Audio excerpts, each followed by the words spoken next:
Assalamu alaikum. Thank you. Welcome to this special session. We have 45 minutes, and I think both of our presenters are prepared to speak within a time frame of about 20 to 25 minutes. And we'll let them speak first, if I may, and then hope to have a little time at the end in which we may take some questions or think about summarizing some of the important themes from what we've heard in their presentations. I will begin by asking Professor Hunt to speak. Professor Margaret Hunt from UPPsala University will be speaking on rational religion and anti-conversion projects, 1750 to 1939, Pir Shah Abu Bakr Siddique in global comparative perspective. And I believe Professor Hunt would prefer to speak from the table, so we'll work from there. Testing. Assalamu alaikum. This talk looks at the way some modern religious reformers defined religious purity and how they tried to safeguard that vision in the face of spiritual danger. Now, obviously, this is an age-old issue, but many people would argue, including many at this conference, that both the nature of the problem and the available solutions changed in the modern era. I am grateful to several previous speakers, especially Professor Sugata Bose, for having offered some working definitions of modernity. Modernity being the big things that make our lives very different from that of our ancestors. The features of this unfolding process of modernity are most important for this talk. The ones that are most important are the following: mass communication, especially the printing press and political journalism, a stress on personal choice and individual autonomy in matters of religious faith and love, and especially for women in the realm of education, work, and personal mobility, fast rising literacy rates, new visions of political possibility that expand beyond the family, the village, and the neighborhood, and finally, the political, military, and cultural intrusions of Europeans of Christian heritage onto a very large part of the globe. In this talk, I try to think comparatively about what living in modern times might have meant for people of faith and action, as Abu Bakr Siddique was.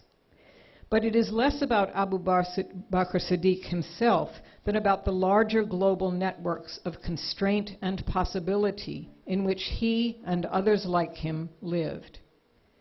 The trend or set of tendencies I want to focus on has sometimes been called rational religion and sometimes modernizing religion. The term rational religion, which is the one I'll use, was coined by scholars of religion to describe some striking similarities of approach found across a number of different religious traditions in the early modern and modern period. That's roughly 1500 to the present. Now, such broad brush approaches to religion clearly have their problems. One of these is that they are too general and, if I may say so, too coldly analytical to capture the spiritual depth and complexity, the mysteries of real faith. And as an aside, this is one reason why this commemoration, which brings together both people of faith and academics, strikes me as a very brave but hard thing to do, both spiritually and intellectually. Another problem is that rational religion has sometimes been represented as being more monolithic than it actually is. In fact, rational religion is but one, albeit an important strand within modern religions, and it has always been controversial because it often seeks to abolish spiritual and devotional practices that many people are very emotionally invested in. It is for good reason that its champions are often accused of throwing out the baby with the bathwater.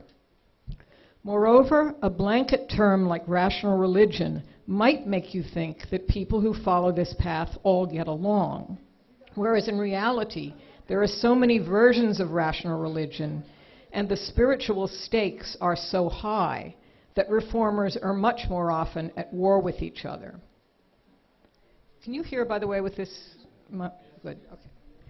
Still, What the concept does do is to help us grasp some of the common threads that animate seemingly very different faith systems as they have confronted the massive changes in the human condition that we call modernity. And to that extent, it may help foster more ecumenical thinking and interfaith understanding, which in today's world is certainly a good thing. Rationality or rational reasoning is not unique to the modern era. Some of its standard meanings, such as reasoning that is consistent with the evidence of nature and reasoning that is logical and systematic, go back at least to Aristotle. And arguments about the dangers as well as the exciting possibilities of reason or rationality when put up against divine revelation have preoccupied theologians for more than 2 millennia, not just within the Abrahamic religions, but in a number of other faith traditions as well. So when one uses a term like rational religion, it should be with the understanding that the theological and devotional preferences it describes often have very ancient roots, though it is also true that in most faiths, they've tended to be more freely and systematically pursued in the modern era than they had previously been. So what are the characteristics of rational religion across a number of different faiths? First, rational religion tends to place a very high value both on holy texts and on human reason. Over the period 1500 to 1900, holy books became more and more to be seen as sites in which God's intention could be understood through human reason and careful reading. Importantly, this was often accompanied by the belief that lay people and non-scholars, not just priests or the ulama, could and should exercise reason in relation to the holy texts, at least if they were literate. And it's in this context that the translations of holy texts into vernacular languages, which many, many faiths, not just Islam, is engaged in the 19th century, is crucially important. Now, this formulation of the holy book read rationally works especially well for faiths such as Judaism, Christianity, and Islam that actually possess a central holy text or texts. And in these faiths, holy books became, if possible, even more central than they had previously been. But even in religions that lacked universally accepted sacred texts or disagreed on which ones were really holy, such as Hinduism, Jainism, Zoroastrianism, Shinto, and others, the 19th century saw concerted efforts from within and outside these faiths to identify, systematize, and canonize a body of holy writings and to set the faithful to reading them in larger numbers than ever before. While elevating book knowledge, rational religion has tended to be very suspicious of religious ritual, particularly if it has no scriptural warrant or is associated with the common people, and often especially with women. This strongly held prejudice formed the basis for reformers' efforts to eradicate folk superstitions and impurities supposedly introduced from other faiths, and to try and purge and discredit those priests or other holy men or women who encouraged them. It followed from this that reformers were often critical of sacred sites, such as saints' tombs, festivals, and folk practices in the form of amulets, charms, etc., designed to ensure prosperity, reproductive success, health, and the like. And they were also deeply suspicious of miracles in divination. In many faiths, the attack on popular religion went along with a renewed emphasis on monotheism. Monotheistic impulses became stronger and more exclusivist in the Abrahamic religions, and there were new monotheistic movements within polytheistic faith traditions, of which Brahmoism and its offshoots are a famous example. Another example is the rise of Unitarianism, a European and American movement of the 17th and 18th centuries, consciously inspired by a combination of Islam and rational theology that was in most cultural respects Christian, but that denied the divinity of Jesus. Finally, One of the central features of rational religion, shared with most modern secular reform, and especially with nation builders everywhere, was and is a deep concern with morals and a belief that right religion is the key to turning large numbers of people into better family members, believers, and citizens of nations, or as the case might be, nationalists. Many rational reformers could truly say, echoing Professor Abu Talib Khan's welcoming message yesterday morning, "To do good is my religion." Now, what about all of this was modern? Some of it clearly is not. Many religions have, at one time or another, proclaimed against popular idolatry and superstition. So, for example, central themes in the Hebrew Bible include the imperative to wipe out the veneration of trees, rivers, stars, one's ancestors, earthly kings, idols, miracle workers, and any gods other than Yahweh, along with the spiritual danger of contact with heathen nations. These themes are important in the Greek New Testament as well, the most holy book of Christianity, not least because quite a few early Christians were martyred by the Romans for refusing to participate in emperor worship. And as will not be news to anyone here, idolatry and superstition are even more central in the Quran and Sunnah, as well as to the whole panoply of Islamic philosophy and devotional practice over the centuries. In short, then, few of the concerns of rational religion are exactly new, especially within Islam. But there still is a lot that was and is modern about rational religion. For example, rational religion as a popular movement is somewhat hard to imagine without modern media and high literacy rates, precisely because religions that focus very strongly upon divine revelation as proclaimed in Scripture, that encourage ordinary people to read and reflect upon it, and that seek systematically to suppress more popular forms of devotion, have sometimes had a hard time gaining purchase outside an educated elite. That is also why missionaries in many faiths have historically tended to rely initially as much or more on wonder-working than on holy texts, especially when trying to persuade illiterate people. But in the modern world, as literacy rates have risen to heights never before seen in the history of the world, religions that focus intensely on holy books have not only flourished, but have had a mutually reinforcing relationship to mass education, one of the key ideals of modernity. Another modern feature of rational religion is the belief that magic and superstition are not just sinful, impure, and polytheistic, but they actually are not tenable on rational or scientific grounds. Surely this is part of the reason why Abu Bakr Siddique and his associates were so open to teaching modern subjects like science and math in the madrasas. It was not just a desire to empower the Muslim community and help students fit better into the modern world, though it certainly was that too. But it was also because they saw reason and rationality as their ally, a mode of thought they were comfortable with, precisely because it was largely consistent with the rational, text-based, highly ethical, and for the most part post-miraculous faith they sought to encourage. And it is for the most part because, as we know, Abu Bakr Siddique's views on these things were quite complex.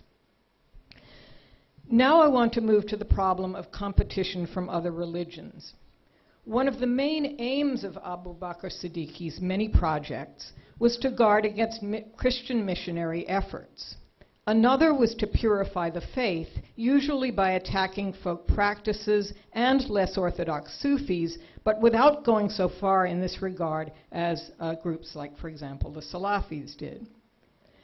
Thus, like so many such efforts, the group's public reason for being had to do with threats from other faiths, notably Christianity and Hinduism, but it was at least as deeply involved in a project of monitoring other Muslims as a way of creating a faith that would both help people to salvation and fit them to operate more effectively as individuals and a community in the modern world. And there is no question that they were under threat. the dual threat of Christian missionary activity, backed both openly and covertly by the British Raj, and an anti-colonial nationalist movement that could not always be trusted to operate in the interests of the Muslim community. To this would have been added the modern dilemma of people falling away into secular indifference as local bonds to family and community were replaced by larger loyalties. These were among the complex of problems that Abu Bakr Siddique and his associates were responding to in the early decades of the 20th century. So what did other modernizing faiths, both Muslim and non-Muslim, do in the face of comparative challenges? The Zoroastrians form an interesting comparison group. During the late 18th and 19th centuries, they were under heavy pressure from Christian missionaries, not least because of the Parsis' long association with the British East India Company. Iranian Zoroastrians were under still heavier pressure to convert to Islam. And to a greater extent than Muslims, their sacred writings were vulnerable to the manipulations of Western Orientalist scholars, some of them actually Protestant evangelists. Moreover, like both Hindus and Muslims, elite Parsi families valued the modern education offered in British schools, but were deeply disturbed at the sometimes heavy-handed attempts at conversion. One response to this was to found their own schools. By the mid-1850s, almost 1,300 boys were attending schools started by a prominent Parsi philanthropist, and around the same time, the Parsi community also set up 9 schools for girls, at least 3 of them for Hindu girls and others for Parsi girls. By 1891, 50% of Parsi women were considered literate. At the same time, Parsis in Bombay set up an organization tasked with improving the condition of Zoroastrians in Iran, with goals such as eliminating the jizya tax, stopping violence against community members at the hands of Muslims, and offering financial assistance to Iranian refugees. Like Muslims, the Parsis also commissioned and circulated works refuting Christianity and responding to the attacks on Zoroastrianism by Christian missionaries. They also rethought their faith, or at least some of them did. As with other reform efforts, this was very controversial. In earlier times, some Zoroastrians had responded to Muslim successes at conversion by representing Zoroaster as a prophet very much on the model of the Prophet Muhammad. In the 19th century, partly in response to attacks by Protestant Christians, Zoroastrians began to lay far greater stress on monotheism. Moreover, both in India and a bit later in Iran, they began de-emphasizing ritual, talking a great deal about superstition, and laying a far greater emphasis on the social function of religion, viewed as training ethical individuals and good citizens in a modernizing world. What had begun as an act of self-defense against Christian missionaries, writes one scholar, developed into a comprehensive reform movement which fundamentally reshaped the way that individual Zoroastrians understood their history and their religious customs and practices. Some of this was clearly modeled after Protestant, Christian, and Islamic notions of what a modern religion was. But it also reflected a great deal of agency and self-construction by Zoroastrians themselves as they sought to build a strong, self-directed community in a modern environment. Another example of a movement that bears some similarities to the work of Abu Bakr Siddique began about a century earlier in the Sokoto Caliphate, an extensive territory carved out in West Africa by reforming Fulani jihadists in the opening decade of the 19th century. Uthman bin Fudi was an Islamic preacher, scholar, poet, and Sufi of the Qadiri order, who became increasingly disgusted with the then reigning Hausa elite, who were, in his view, neglecting their religious duties and endorsing too many animistic practices drawn from African religions. In 1804, he called a jihad, and he and his allies succeeded in conquering a wide swath of what is now Nigeria. But the person I want to focus on here was his daughter, Nana Asma'u, a scholar, poet, and missionary named, by the way, after Asma bint Abu Bakr Siddique, daughter of the companion of the Prophet. With her relatives in control, Nana Asmau took on the task of a teacher of women and played a major role in spreading Reformed Islam across the Sokoto Caliphate, as well as creating loyalty to the new regime. Specifically, around 1830, she started an educational network devoted to teaching literacy and right religion to women. It was called the Yan Taro Sisterhood, and it is still in existence to this day. These groups of women traveled widely about the caliphate using poetry and mnemonics in local languages to convey proper Islamic practices to other women in their homes. Women in this cadre bore the title Jaji, or leader of the caravan, and wore distinctive dress and headgear meant to symbolize their role as female leaders. Nana Asmau's women's order reflected her family's commitment to Qadiri Sufism and probably utilized Qadiriya networks across northern and western Africa. And like educational reformers before and after her, she too was concerned to purify the faith, including teaching women that it was wrong to engage in rain-making rituals or use amulets and charms to ensure fertility or ward off disease. In addition, in a sort of feminist vein, she tried to discourage women from defaming and undercutting other women. She's a very interesting person and a good poet as well.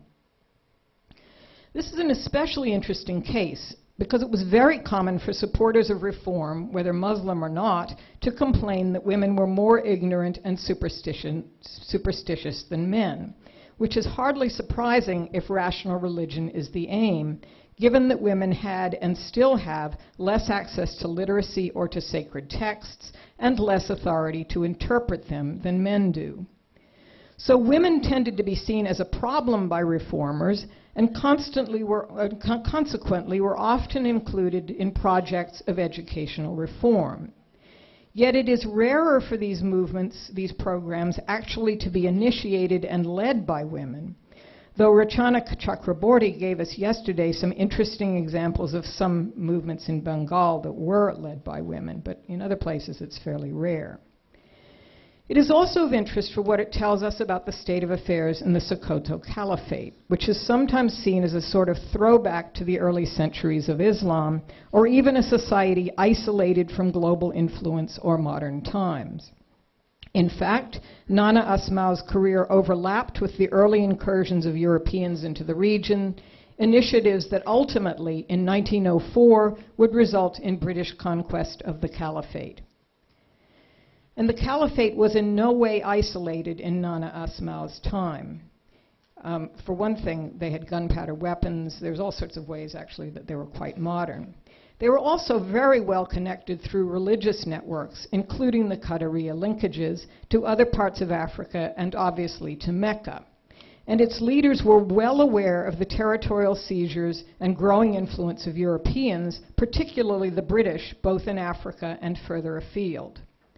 There were no Christian missionaries in the Sokoto Caliphate, but one of the few Europeans allowed into trade, an Englishman, later reported that he was suspected of being a spy and that people believed the British would try to take the Caliphate just as they had India.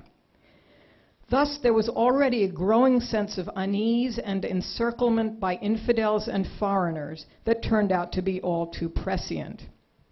The Sokoto rulers were well aware that they were vulnerable to forces outside their territory, as well as impiety and disloyalty within. And while we do not know exactly what impelled their project of religious education for women, at least some of their motives would have been very recognizable to other modernizing religious reformers. To conclude, the 19th and early 20th centuries threw up some formidable challenges for people of faith, both in regions of the world already overrun by people of different and foreign religions, and in those places where this was still just a threat. But modernity also offers formidable new tools to reformers, and it encouraged large visions for change and improvement. Rational religion was just one of these, but it is typical of modernizing trends in that it derived a large part of its appeal from the printed word, as Professor Amit Dey and others have shown us, and from the relatively democratic exercise of reason, often by people reading the scriptures in their own languages. It tried to influence large groups and sometimes whole nations, and it aimed not just at altering outward behavior, but at creating a change of mind and heart. Some of the time, and more in some contexts and faith traditions than others, it also meant that the center of gravity of faith traditions changed, sometimes very subtly and sometimes quite a lot. This was the larger global context in which Shah Abu Bakr Siddique's remarkable life work took place. Let me finish with a small word about the challenge of putting together academics and people of faith, disciples, in the same room and trying to get them to do something other than talk past one another. We might be inclined to think that the two groups represent the poles of rationality and faith, and that that is why we sometimes have a communication problem. But I believe that is wrong. Professional intellectuals, professors, jurists, and so forth, and people of faith both wrestle constantly with the